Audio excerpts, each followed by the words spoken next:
Tatay, hulog. Nagawa niyo dyan.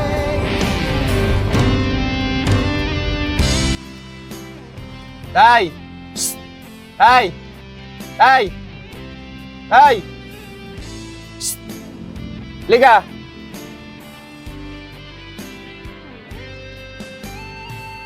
Anong ginagawa niyo dyan? Ba't dyan kayo natutulog? Tanghalin tapat na. Wala kang bahay. Ang init-init dyan ka natutulog. Ano yun, mga kalakal mo? Ha? Yan ang hanap buhay mo, wala kang tirahan. Kumain ka na. Hindi pa. At may mga anak ka. Wala kang asawa, pag-alagala ka lang. Kung sa kaabutan ng tulog, doon na matutulog. Baka mapano ka dyan, okay ka lang dyan. Ha? Ang init no, nasa initan ka po. Lipat ka mamaya, tapos yung mga kalakal mo, bebenta mo na. Ha? Hindi ka pa kumakain. Gusto mo kumain? Ha? Ilan taon ka na, kuya? 50? Puro ganyan lang yung ginagawa mo araw-araw. Nakakaraos naman. Hindi, ganito, may bibigay ako sa'yo, ha? Kumain ka, tapos lumipat ka na masisilungan mo. Kahit kumain ka sa sa mall. Pwede ka naman kumain sa mall, eh. May bibigay ako sa'yo pera. Ha?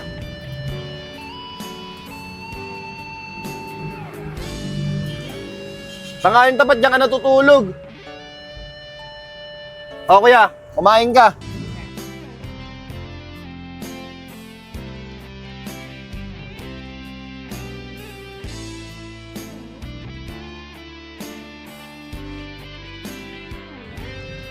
Happy ka? Mag-pray ka kay God, ha? Mag-pray ka kay God, ha? Ha? Huwag ka dyan matulog, lumipat ka. Baka mamaya mapano ka dyan. Kumain ka muna, ha? Para makakain ka na maayos. Ha? Huwag mo kalimutan mag-pray kay God, ha? Magpasalamat ka. Sa Panginoon ka magpasalamat, ha? Sige na, kuya. Kuya, ingat, ha?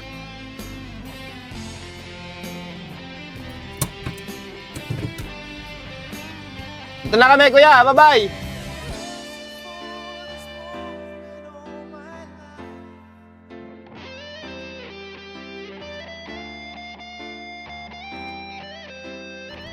So yun, nakita pala natin si tatay, no? Buti nakita natin, tanghalin tapat na. Doon pa siya natutulog sa lansangan.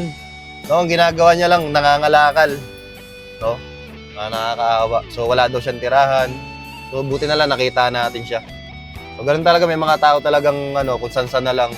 Kasi doon na sila nabubuhay, wala na sariling tirahan, walang pamilya. Pero nakakaraos pa rin sa araw-araw kasi di naman sila gumagawa ng masama tulad ni tatay. Nangangalakal siya para may pangkain siya sa araw-araw. So, tularan natin si tatay. Huwag tayong gagawa ng masama, huwag tayong magnakaw.